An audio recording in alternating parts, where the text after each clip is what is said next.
안녕하세요. 건강지킴이 닥터 MBC 황인찬입니다. 질환에 관한 다양한 궁금증 여러분의 입장에서 꼼꼼하게 짚어드리겠습니다. 허리 디스크라고 불리는 요추 추간판 탈출증은 현대 사회에서 흔히 나타날 수 있는 질환 중 하나입니다. 잘못된 자세나 외부 충격 등 다양한 원인으로 허리 쪽 근육과 인대가 약해지며 퇴행성으로 고연령층에서 자주 발생되는 경우가 많은데요. 하지만 최근에는 장시간 앉아서 생활하는 직장인과 다양한 스포츠 취미 활동 등 젊은 연령층 환자들도 급증하고 있습니다. 그래서 올 4월부터 한의원과 한방병원에서 요추 추간판 탈출증에 처방되는 첩약도 건강보험을 적용받을 수 있게 되는데요. 그래서 오늘은 권호영 한의원 권호영 원장과 함께 요추 추간판 탈출증에 대해 자세히 알아보겠습니다. 현대인들의 고질병으로 불리는 요추 추간판 탈출증은 허리 통증뿐만 아니라 심할 경우 다리에 저림 증상이 나타나게 됩니다. 더구나 최근에는 장시간 의자에 앉아 공부하는 10대 학생들도 허리 통증을 호소하는 경우가 많기 때문에 방치할 경우 더욱 심한 증상으로 진행될 수 있는데요. 그래서 오늘은 한방재활의학과 전문의 권호영 원장과 함께 요추 추간판 탈출증에 대해 알아보겠습니다. 안녕하세요. 네, 안녕하세요. 네, 먼저 좀 생소한 이름이긴 합니다. 요추 추간판 탈출증 어떤 질환인지 설명 한 번만 부탁드립니다. 네. 평소에 그 허리 디스크란 말을 많이 들어보셨을 건데요. 네네. 네, 이 허리 디스크의 정확한 명칭이 요추 추간판 탈출증입니다. 그 우리 몸에는 5개의 허리뼈가 있는데요. 이 허리뼈 사이사이에는 이 충격을 막아주기 위해서요. 이 쿠션 같은 역할을 하는 디스크라는 구조물이 있고요. 이 구조물의 우리말의 명칭이 추간판입니다. 네, 그럼 사실 익숙한 질환이네요. 네, 맞습니다. 예. 이 추간판의 구조를 잠깐 설명해드리면 추간판 내부에는요, 이 쫀득쫀득한 젤리 같은 수액이라고 하는 물질이 있고요. 그 수액 외부에는요, 단단한 띠 형태의 섬유륜이 있습니다. 그래서 우리가 이렇게 일어났을 때 중력 방향으로 척추가 힘을 받을 수 있는데 이때 방석처럼 이렇게 납작해지면서 볼록해지는 그런 형태를 취하게 되고요. 이런 특별한 구조 때문에 우리가 웬만한 힘에서도 이 디스크가 쿠션 역할을 잘 할 수가 있습니다. 그런데 이 추간판에 아까 말했던 띠에 미세한 균열이 생기고요. 그 수액이 탈출을 하면서 신경근을 압박하게 되면 허리의 통증과 함께 다리 쪽으로 통증, 마비 그런 식의 증상이 발생되는데 이것을 요추 추간판 탈출증이라고 합니다. 정말 상상만 해도 아픔이 느껴지는데요. 그럼 요추 추간판 탈출증의 원인들은 또 어떤 것들이 있을까요? 네, 이 요추 추간판 탈출증의 원인들은 보통 일반적인 관절 질환의 원인과 마찬가지로 이 2가지 정도 꼽을 수가 있는데요. 첫 번째는 외상이고요. 두 번째는 이 노화로 인한 퇴행성 변화라고 볼 수가 있어요. 우선 이 외상으로 인한 요추 추간판 탈출증 같은 경우에는요, 이 평소보다 과격한 운동을 했다든지 무거운 물건을 많이 옮겼다든지 그리고 우리가 한 자세를 오래 취하다 보면 허리에 많은 무리가 가는데 그렇게 한 자세를 취하다가 갑자기 자세를 변경할 때 극심한 통증이 발생되는 경우가 있어요. 이것을 외상성 요추 추간판 탈출증이라고 하고요. 보통 이제 우리가 외상이라고 해서 강한 허리 통증이 온다면 이게 비단 디스크뿐만 아니라 이 허리 주변의 근육이나 인대 손상으로 올 수가 있는데요. 이렇게 극심한 통증이 오더라도 허리와 다리까지 통증이 온다는 게 이 디스크와 일반적인 요추 통증과의 차이점이라고 볼 수 있습니다. 이렇게 허리 얘기를 할 때면 좀 평소에 옳지 못했던 자세를 반성하게 되는 시간을 갖게 되는 것 같은데요. 네. 그렇다면 퇴행성 추간판 탈출증의 원인으로는 또 무엇이 있을까요? 네, 그 요추 추간판 탈출증의 대부분의 원인은 이 퇴행성 변화라고 볼 수가 있어요. 그래서 이 퇴행성 변화의 원인은 노화나 외상, 흡연, 비만 등의 이유가 있을 수 있고요. 이게 나이가 들어가면서 우리 몸에는 수분이 감소하게 되고요. 그러다 보면 섬유륜 안에 있는 탄성이 줄어들고 그럼 이 디스크가 충격을 완화시키는 기능이 떨어지게 될 수밖에 없죠. 그런 과정에서요. 이 추간판의 압력을 올려주는 아까 같이 무거운 물건 든다든지 한 자세로 오래 취하는 동작들을 계속해서 반복하다 보면 조금씩 이 척추 주변이 약화가 일어나면서 퇴행성 요추 추간판 탈출증이 발생을 합니다. 그렇다면 이렇게 허리에 있는 추간판이 신경을 자극하게 되면 구체적으로 어떤 증상들이 드러나게 되는 걸까요? 네, 일단 허리 디스크 환자한테서 나타날 수 있는 주요 증상은 허리 통증과 함께 다리 쪽으로 통증이 오거나 감각이 이상 변화가 오는 증상을 볼 수가 있는데요. 저릿저릿하기도 한가요? 네, 맞습니다. 그런데 이제 환자에 따라서 어떤 환자분들은 허리가 더 아프시기도 하고요. 어떤 환자분들은 다리가 더 아프시기도 하는데요. 주로 허리보다는 다리 쪽에서 좀 더 통증이 더 많이 느껴지는 게 이 허리 디스크 증상의 좀 특별점이라고 볼 수가 있는데요. 특히 이제 허리 디스크 같은 경우에는 이 통증이 허리뿐만 아니라 골반 부위에서 통증이 나타날 수가 있고요. 또 때에 따라서 다리로 내려가는 통증 같은 경우는 이 허벅지, 정강이 그리고 발끝까지 내려가는 견인통이라고 하는 이런 방사통이 나타날 수도 있습니다. 또 때에 따라서 이 신경을 누르는 압박이 정도가 심해지게 되면 통증뿐만 아니라 발목이나 발 쪽에 감각이 이상해진다든지 힘이 빠진다는 등의 이런 신경학적 증상이 나타날 수도 있습니다. 저도 몇 년 전에 골반이 아파서 병원을 가봤는데 주사를 맞으려면 맞고 아니면 좀 자세를 고쳐보자 이런 식으로 처방을 받았던 적도 있거든요. 네, 그렇다면 허리와 다리에 이런 증상들이 발생하면 이걸 모두 그냥 요추 추간판 탈출증으로 보면 되는 걸까요? 꼭 그렇진 않은데요. 이 임상에서 환자분들이 이 허리 디스크와 많이 혼돈하는 질환이 이 척추관 협착증과 척추 전방 전이증입니다. 그것도 다 용어가 조금 이름이 어렵네요. 네, 맞습니다. 네. 이 척추관 협착증 같은 경우는요, 주로 50대, 60대 이 고령인 분들께서 많이 발생을 하고요. 이 오래 걷거나 서고 있을 때 이 다리 쪽으로 통증이 발생을 해서 걷다 보면 쉬어야 되거나 아니면 쪼그리고 이렇게 앉아 있어야지 편해지는 질환을 말하는데요. 이 디스크와의 차이점이라고 한다면 척추관 협착증은 일단 50대, 60대, 70대 이런 고령인 분들께 좀 더 많이 나타나는 특징이 있고요.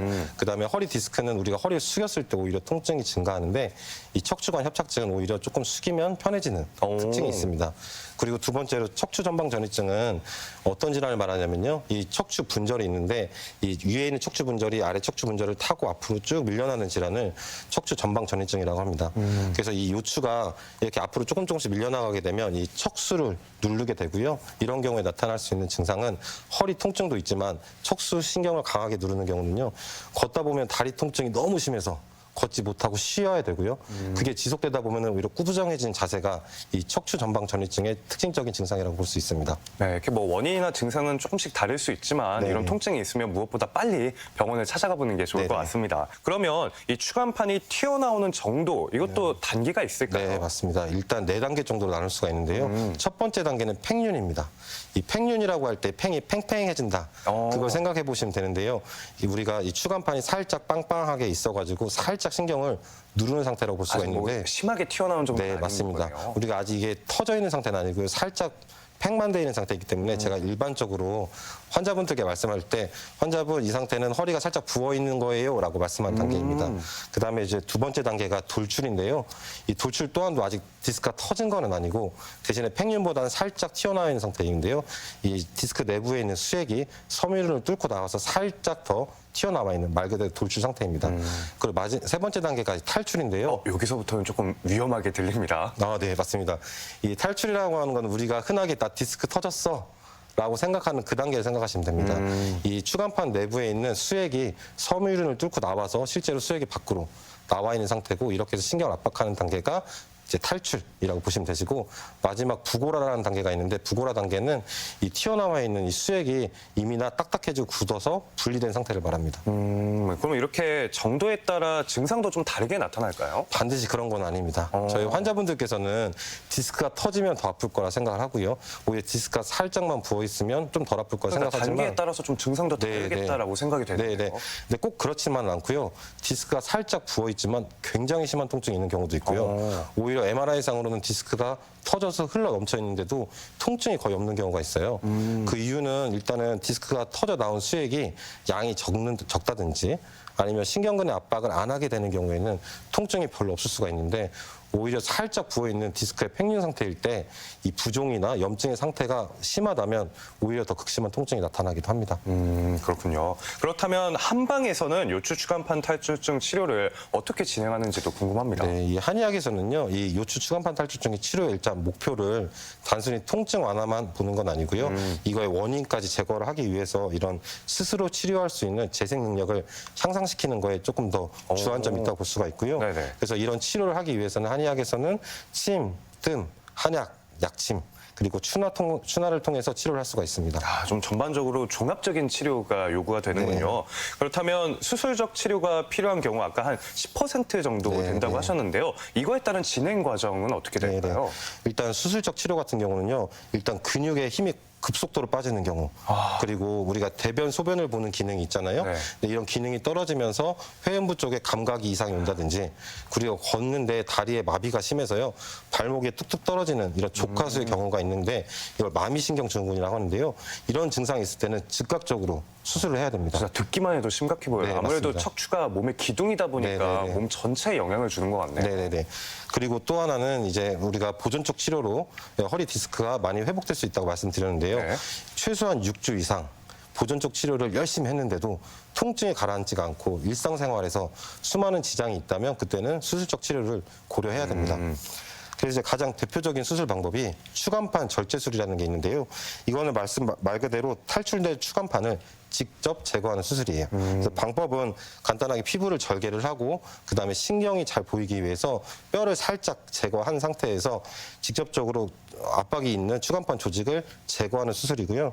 또 이 외에도 주사제를 이용하여 추간판을 녹이는 시술, 그리고 미세 현미경화 추간판 절제술, 그리고 내시경으로 제거하는 시술, 또 레이저나 열로 추간판을 녹여 제거하는 시술 등이 있습니다. 아, 수술까지 가는 일은 좀 없었으면 네. 하겠는데요. 그렇다면 이렇게 수술을 받았다. 그러면 100% 완치되고 이제는 다시 통증이 없다. 이렇게 봐도 괜찮은 걸까요? 그런데 이제 연구에 의하면 이렇게 허리 디스크 환자분들이 수술을 했을 때 이 성공률이 약 60%에서 90% 정도로 알려져 있습니다.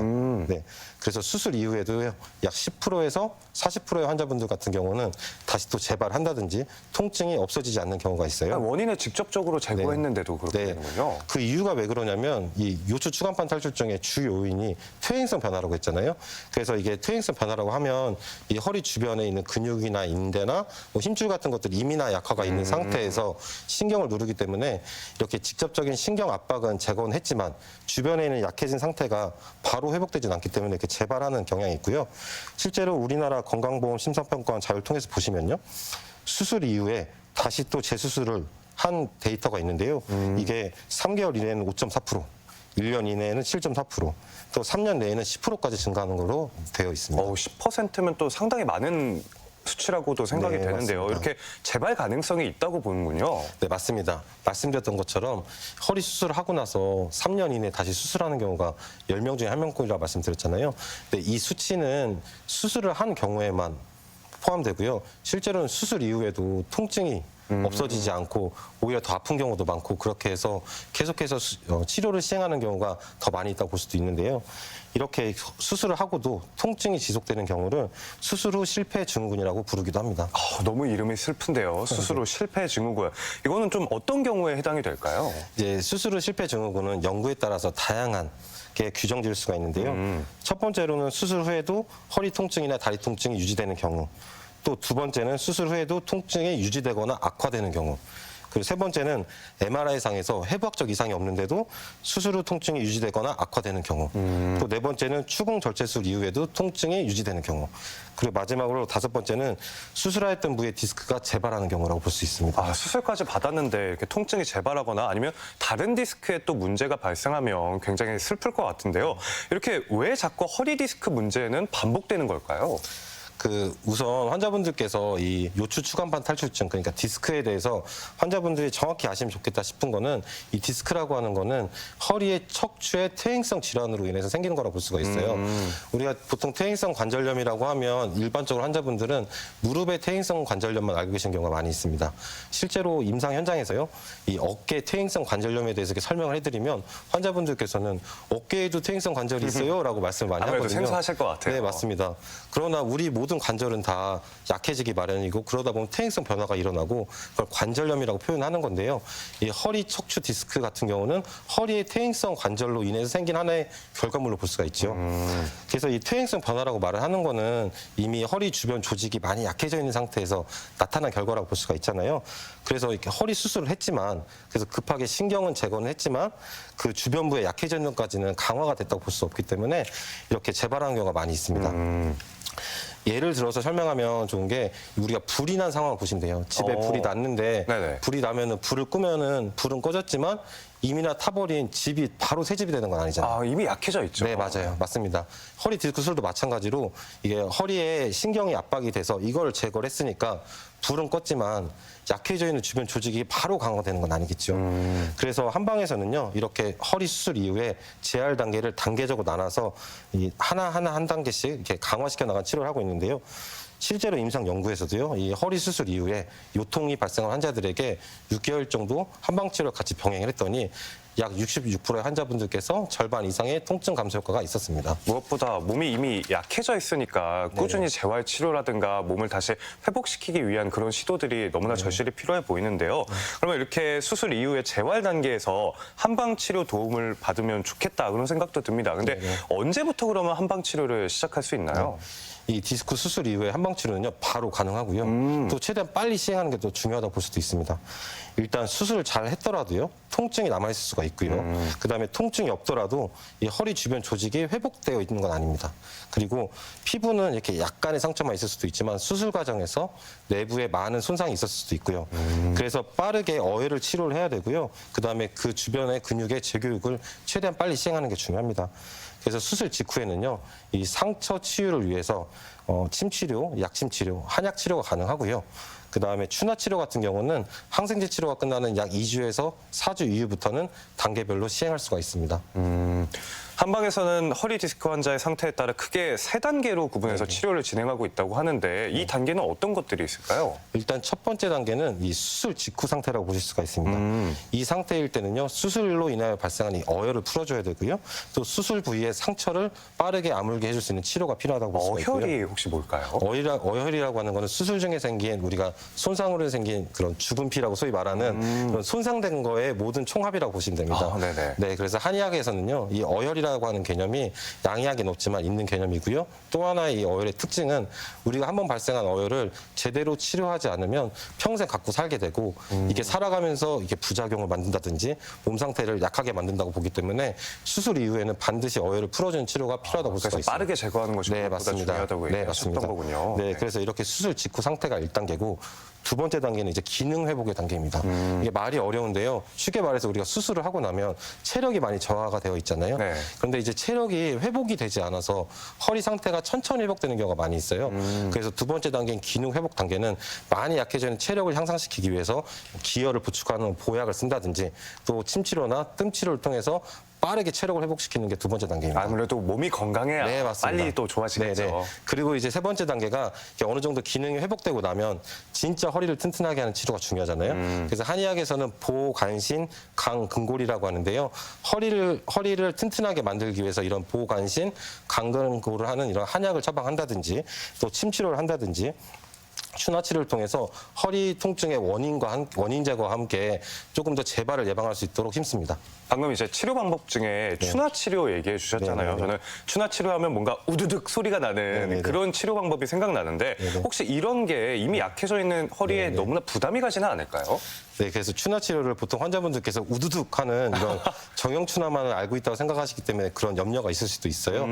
근데 실제로는 이제 추나 치료 중에는요, 우두둑하는 정형 추나도 있지만요, 부드럽게 근육과 근막을 이완시키고 순환을 시켜주는 이런 이완 추나, 견인 추나, 도인 추나라는 방법이 있습니다. 다양한 방법들이 네, 있군요. 맞습니다. 그래서 수술 이후에 환자분의 상태에 따라서 도인 치료가 필요하거나 견인 치료가 필요하면 이 상태를 한다든지 정형 추나가 필요하다면 정형 치료를 한다든지 이런 식으로 환자분의 상태에 따라 회복의 단계에 따라 사용할 수 있기 때문에 이 적절한 상태에 추나 치료를 받으신다면 빠른 회복과 재발 예방에도 도움이 되실 수 있습니다.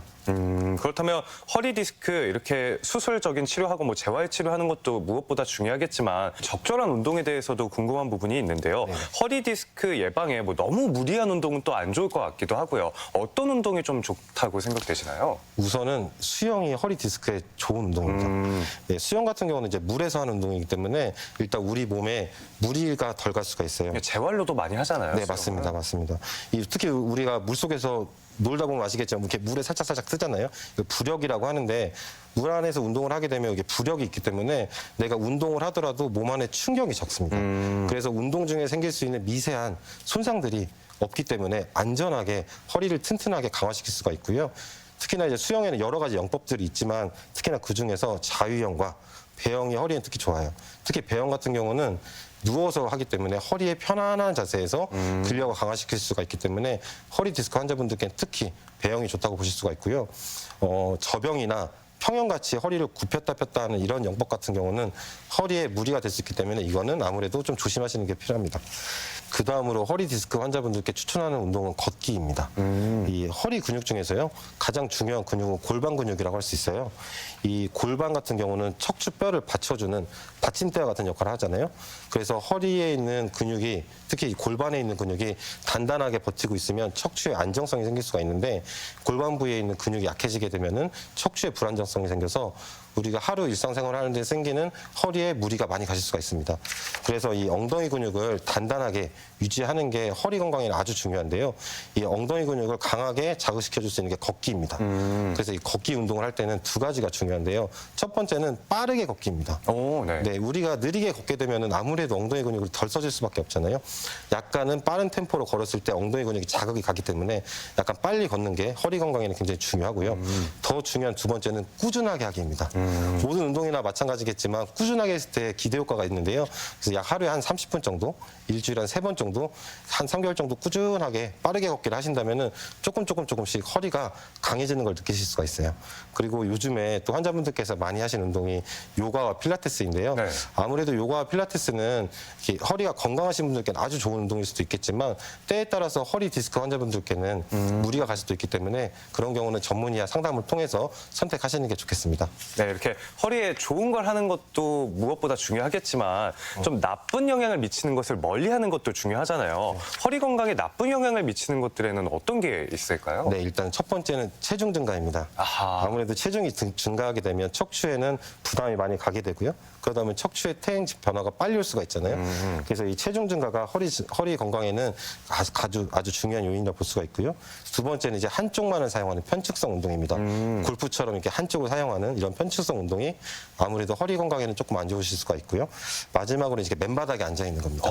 네네. 우리가 서 있는 것보다 앉아 있는 거는요 허리의 2배 이상의 힘이 가해지기 때문에 오래 앉아 있는 거는 특히나 허리 건강에 좋지 않은데요. 거기서도 이제 맨바닥에 앉게 되면 아무래도 충격이 모든 내 몸의 충격이 허리에 더 몰리기 때문에 맨바닥에 앉아 있는 건 특히 허리 건강에 안 좋습니다. 그래서 앉아 있는 경우가 있다면 중간에 잠깐씩 일어나서 허리를 가볍게 풀어주시는 게 척추 건강에는 굉장히 중요하다고 볼 수 있습니다. 네, 그리고 만약에 바닥에 앉아야 되면 좀 쿠션 같은 걸 이용해가지고 충격을 완화해주는 방식도 좀 고려해봐야겠네요.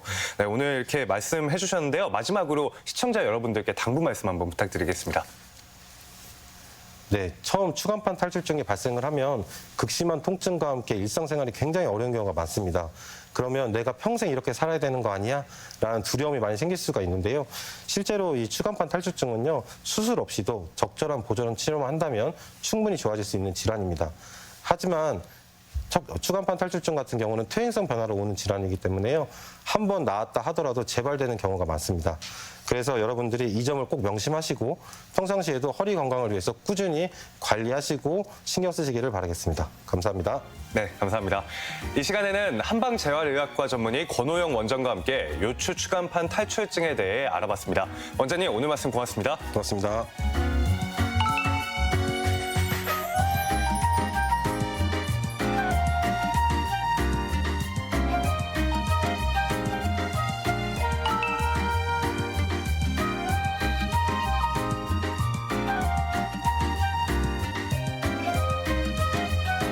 새 계획 중 빠지지 않고 등장하는 것이 바로 운동이죠.